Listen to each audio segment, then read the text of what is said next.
சாந்தி 1/1/2025 காலை முரளி. ஓம் சாந்தி. பாப் தாதா, மதுவனம். சாராம்சம்: இனிய குழந்தைகளே, நீங்களே ஞான மழை பொழிந்து அனைத்தையும் பசுமை ஆக்குபவர்கள். நீங்கள் இந்த ஞானத்தை கிரகித்து மற்றவர்களையும் அவ்வாறு செய்ய தூண்ட வேண்டும். கேள்வி: மழையை பொழியாத முகில்கள் எவ்வாறு அழைக்கப்படுகின்றனர்? பதில்: அவர்கள் சோம்பேறி முகில்கள் ஆவார்கள். மழையை பொழிபவர்களே சுறுசுறுப்பான முகில்கள் ஆவர். அவர்கள் ஞானத்தை கிரகித்திருந்தால் அவர்களால் அதை ஏனையோர் மீது பொழியாமல் இருக்க முடியாது. ஞானத்தை கிரகிக்காது மற்றவர்களையும் கிரகிக்க தூண்டாதவர்கள் ஒட்டிய வயிற்றை கொண்டவர்கள் போன்றவர்கள். அவர்கள் ஏழைகள், அவர்கள் பிரஜைகளாகவே ஆகுவார்கள். பாடல்: அன்புக்குரியவருடன் இருப்பவர்கள் மீதே ஞான மழை பொழிகின்றது. ஓம் சாந்தி.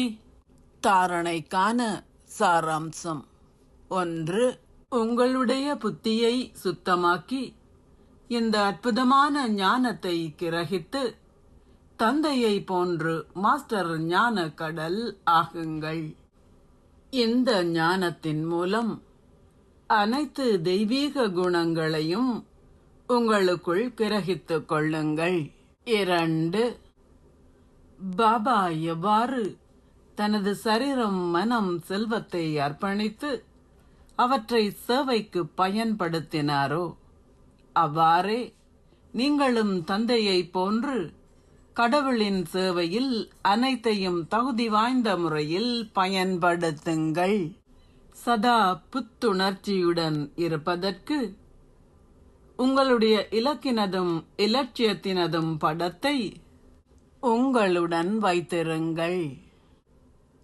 ஆசீர்வாதம்: நீங்கள் சந்தோஷ இதயத்தை கொண்டவராகி உங்களின் ஸ்திரமான நிலையான ஸ்திதியால் ஒரே ஒரு தந்தையை சதா பின்பற்றுவீர்களாக. குழந்தைகளான உங்களுக்கு தந்தை பிரம்மாவின் வாழ்க்கை மிகச் சரியானதொரு கணனி ஆகும். தற்காலத்தில் மக்கள் தமது கேள்விகள் அனைத்தையும் ஒரு கணனியில் கேட்டு அதற்கான பதிலை பெற்றுக் கொள்கின்றார்கள். அதேபோன்று எந்த ஒரு கேள்வி எழும்போதும் ஏன் அல்லது என்ன என்ற கேள்விகளை கேட்பதற்கு பதிலாக தந்தை பிரம்மாவின் வாழ்க்கை என்ற கணனியை பாருங்கள். ஏன், என்ன என்ற கேள்விகள் இந்த முறையில் என மாற்றமடையும். கேள்விகளால் நிறைந்திருப்பதற்கு பதிலாக நீங்கள் சந்தோஷ இதயத்தை கொண்டிருப்பவர் ஆகுவீர்கள். சந்தோஷமான இதயத்தை கொண்டிருப்பதென்றால் உங்களின் நிலையான ஸ்திரமான ஸ்திதியால் தந்தையை பின்பற்றுதல் என்று அர்த்தம். ஸ்லோகம்: உங்களின் ஆத்ம உணர்வு சக்தியால் சதா ஆரோக்கியமாக இருப்பதை அனுபவம் செய்யுங்கள். பிராமண குழந்தைகள் எல்லோரும் ஜனவரி 1 - 31 வரை அகநோக்கெனும் குகையில் யோகா தபஸ்யா செய்யும் போது உங்களின் சக்தி வாய்ந்த மனதால் உலகிற்கு சகாஷ் வழங்கிய வண்ணம் சேவை செய்யுங்கள். இந்த இலட்சியத்துடன் இந்த மாத செய்தி கடிதத்தில்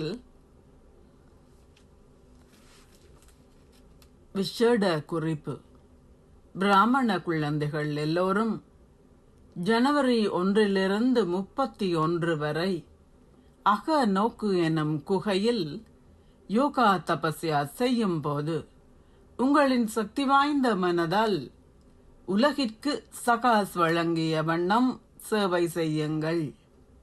இந்த இலட்சியத்துடன் இந்த மாத